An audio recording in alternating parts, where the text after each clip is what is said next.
मित्रभेद पंचतंत्र में आपका स्वागत है। आज की कहानी में आप समझेंगे कि जो अपनों का साथ छोड़ दूसरों का साथ करते हैं वो किस तरह से बर्बाद हो जाते हैं। चलिए शुरू करते हैं। किसी जंगली प्रदेश में चंड्रव नाम का एक सियार रहता था। एक समय भूख से व्याकुल होकर वह जीव के लालच से नगर में घुस गया। उसे देखकर चारों ओर से कुत्ते दौड़कर भौंकते हुए उसके शरीर में दांत गड़ाकर उसे काटने लगे। उनसे काटे जाने पर वह सियार अपनी जान बचाने के लिए पास ही में एक रंगरेज के घर में घुस गया। वहाँ नीला रंग से भरा हुआ एक बड़ा भारी बर्तन तैयार था। कुत्तों से पिछियाए जाने पर वह उसी बर्तन में गिर पड़ा। जब वह उसके बाहर निकला तो वह नीले रंग का हो गया था। दूसरे कुत्ते जो वहाँ पर थे उसे सियार न मानकर अपनी मनचाही दिशा को चल गए। चंड्रव भी दूर देश में जाकर फिर वहाँ से जंगल की तरफ चल दिया। नील अपना रंग कभी नहीं छोड़ती। कहा भी है, सहरेश की, मूर्ख की, स्त्रियों की, केकरे की, मछलियों की, नील की और शराब पीने वालों की पकड़ एक ही होती है। महादेव के कंठ में विष जैसे रंग वाले तथा तमाल वृक्ष जैसी कांति वाले उस जीव को देखकर सिंह, बाघ तथा भेड़िए इत्यादि वनचर डर से घबराकर फौरन इधर उधर भागने लगे और कहने लगे, इसका स्वभाव और बल क्या है इसका हमें पता नहीं, इसलिए हमें दूर भागना चाहिए। कहा भी है, जिसकी चेष्टा कुल तथा बल जानने में न आया हो उसका विश्वास अपना कल्याण चाहने वाले बुद्धिमान को नहीं करना चाहिए। चंड्रव ने भी इन जानवरों को घबराया जानकर कहा, अरे जानवरों, तुम सब क्यों मुझे देखते ही डरकर भाग रहे हो? डरो मत। ब्रह्मा ने खुद मुझे बनाकर कहा है, जानवरों के बीच कोई राजा नहीं है, इसीलिए मैंने आज तेरा सब वन पशुओं के राजा की तरह अभिषेक किया। इसीलिए तू जाकर सबको पाल पोस। इसीलिए मैं यहाँ आया हूँ। सब पशुओं को मेरी छत्र छाया में रहना चाहिए। तीनों लोक के पशुओं का मैं कुदुम्र नाम का राजा हूँ। यह सुनकर सिंह, बाघ आदि वन पशु, स्वामी प्रभु आज्ञा दीजिए, यह कहते हुए उसे चारों ओर से घेर कर बैठ गए। उसने सिंह को मंत्री, बाघ को मेजपाल और चीते को राजा की पान सुपारी का अधिकारी और भेड़िए को दरबान बनाया। उसके जितने सगे सियार थे उनके साथ वह बातचीत भी नहीं करता था। सबको गर्दनियाँ देकर बाहर निकलवा दिया। इस तरह राजकाज चलाते हुए उसके सामने सिंह इत्यादि हिंसक पशु दूसरे जानवरों को लाते थे और वह भी राजधर्म के अनुसार उन्हें सब में बांट देता था। इस प्रकार कुछ समय बीतने पर एक बार कुदुम्र ने दूर से भौंकते हुए सियारों को सुना। उनकी आवाज़ सुनकर उसके शरीर के रोए खड़े हो गए और आंख में आनंद के आंसू भर आए और वह ऊंचे स्वर में रोने लगा। इतने में सिंह वगैरह ने उसका ऊंचा स्वर सुनकर और वह सियार है यह जानकर शर्म से थोड़ी देर नीचा मुंह करके पीछे कहा कि अरे, इसने हम सबको ठगा है। यह तो एक छोटा सियार है, इसे मारो। ऐसा सुनते ही वह भागना ही चाहता था कि इतने में सिंह वगैरह ने उसके टुकड़े टुकड़े कर दिए और वह मर गया। इसीलिए मैं कहता हूँ कि भीतरियों को जो बाहर निकाल देता है और अजनबियों को विश्वासी बनाता है वह राजा कुदुम्र की तरह मृत्यु पाता है। यह सुनकर पिंगलक ने कहा, यदि यह संजीवक मेरे प्रति बुरी नीयत भी रखता है तो इसकी खातिर मुझे कैसे हो? दमनक ने कहा, आज ही मेरे सामने उसने निश्चय किया है कि मैं सवेरे पिंगलक को मार दूंगा। यही इस बात की खातिर ही है। सवेरे सभा के समय वह आँखों और फड़कते होंठों के साथ चारों ओर वह देखते हुए अनुचित स्थान पर बैठेगा और आपकी तरफ कड़ी निगाह से देखेगा। यह जानकर जैसा उचित हो आप करिएगा। यह कहकर दमनक संजीवक के पास पहुंचा और उसे प्रणाम करके बैठ गया। संजीवक ने भी उसे अनमने और धीरे धीरे आते हुए देखकर कहा, मित्र, तुम्हारा स्वागत है। बहुत दिनों के बाद तुम दिखलाई दिए। तुम कुशल से तो हो? अगर तुम कहो तो जो न देने लायक वस्तु भी होगी उसे भी तुम्हें मैं अपने घर आने की वजह से दे दूंगा। कहा भी है, जिनके घर काम के लिए मित्र जन आते हैं वे इस पृथ्वी में धन्य हैं, बुद्धिमान हैं और प्रशंसा के पात्र हैं। दमनक ने कहा, अरे नौकरों की कुशल ही क्या है। जो राजा के नौकर हैं उनकी दौलत पराधीन होती है। उनका मन हमेशा चिंतातुर होता है और उनको अपने जीने के बारे में भी विश्वास नहीं होता। और भी धन चाहने वाले सेवकों ने जो किया है उसे तो देखो। शरीर की जो स्वतंत्रता है वह भी इन मूर्खों ने गवा दी है। पहले तो पैदा होना ही बड़ा तकलीफ देह है, फिर उसमें सदा की गरीबी भी दुख देने वाली है। यह भी दुख कारक है। ओह, संसार में यह दुख की परंपरा है। गरीब, रोगी, मूर्ख, प्रवासी और नित्य सेवा करने वाला, ये पांचों महाभारत में जीते हुए भी मरे कहे गए हैं। वह अपने मन से भोजन नहीं करता है। चिंता के कारण उसकी नींद उड़ गई है। ऐसे को उठाने की जरूरत नहीं पड़ती।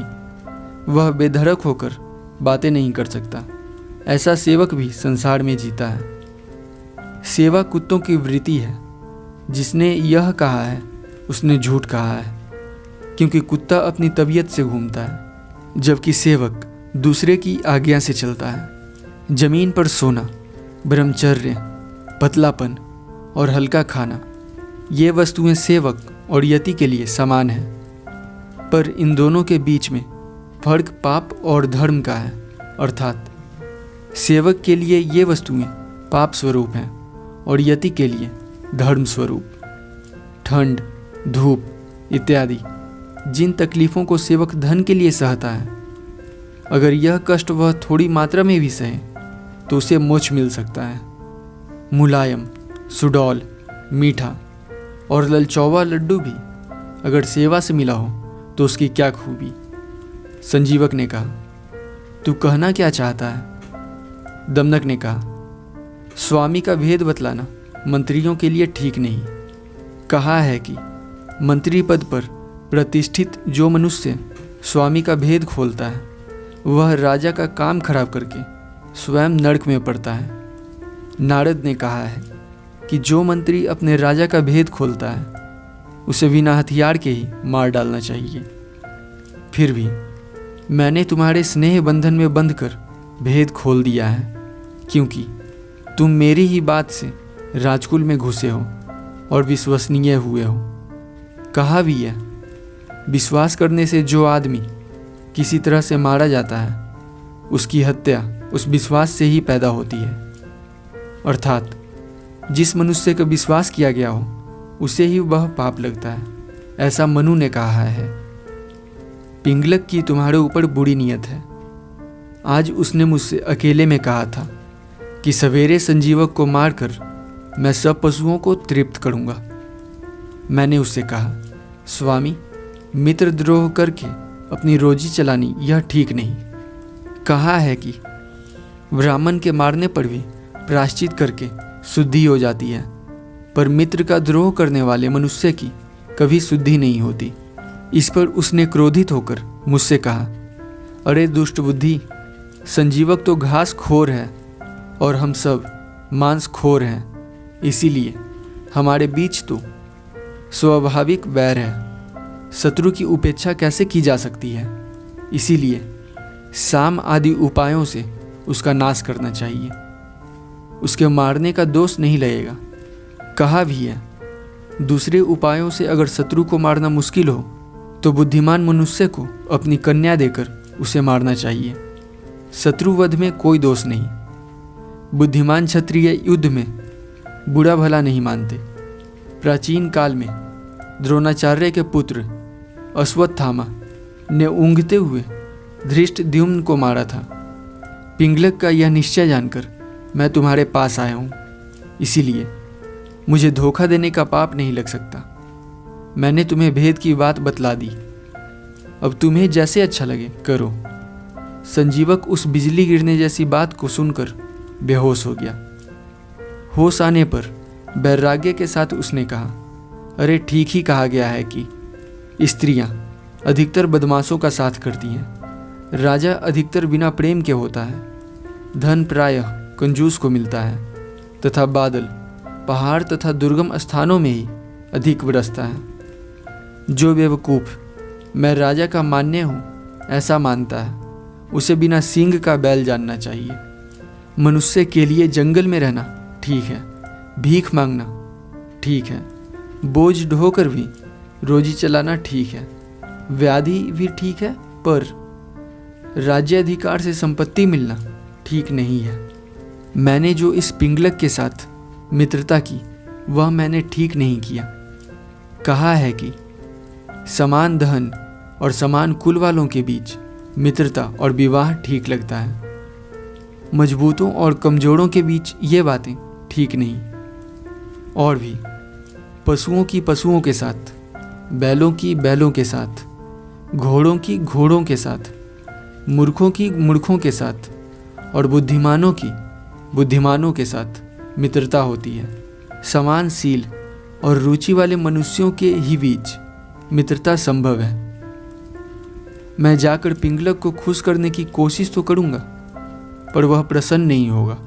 कहा भी है कि किसी कारण को लेकर जो क्रोधित होता है वह कारण दूर होते ही अवश्य प्रसन्न हो जाता है, पर जो अकारण बैर ठानता है ऐसा मनुष्य कैसे प्रसन्न किया जा सकता है। अरे यह ठीक ही कहा है कि भक्त, उपकारी, दूसरे के हितों में अपने को लगाने वाला, सेवा के व्यवहार तत्वों को जानने वाला और द्रोह से परे ऐसे राज सेवक को अपने कार्य में सफलता मिले या न मिले, पर काम करते में अगर भूल हो जाए तो उसका नाश निश्चित है, क्योंकि समुद्र यात्रा की तरह राजा की सेवा भी हमेशा धोखों से भरी रहती है।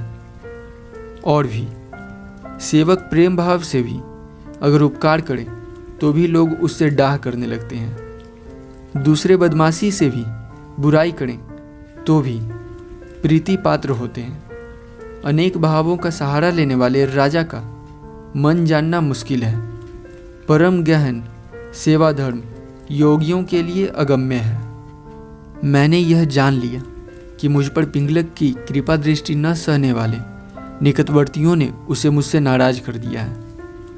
मैं निर्दोष हूँ, फिर भी वह मेरे लिए ऐसा कहता है। कहा भी है, सीतों के ऊपर नाराज होती हुई सौतों के समान इस संसार में सेवकगण भी दूसरे सेवकों के ऊपर स्वामी की कृपा सहन नहीं कर सकते। ऐसा भी होता है कि पास में रहने वाले गुणवान के गुणों की वजह से दूसरों के ऊपर स्वामी की कृपा नहीं होती। कहा है कि गुणी जनों का गुण उनसे अधिक गुण वाले मनुष्यों के गुणों से ठंडा पड़ जाता है। रात में दिए की लौ की शोभा होती है, सूरज के उगने पर नहीं। दमनक ने कहा, मित्र, अगर यही बात है तो तुझे डर नहीं। दुर्जनों ने अगर पिंगलक को गुस्सा दिलाया है तो भी वह तेरी बातों से प्रसन्न होगा। संजीवक ने कहा, अरे तूने यह ठीक बात नहीं कही।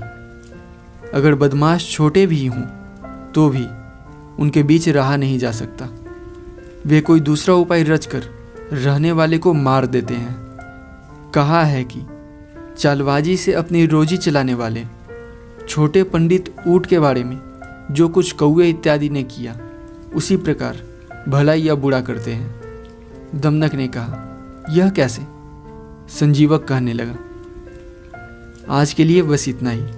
मिलते हैं मित्रभेद पंचतंत्र की अगली कहानी में।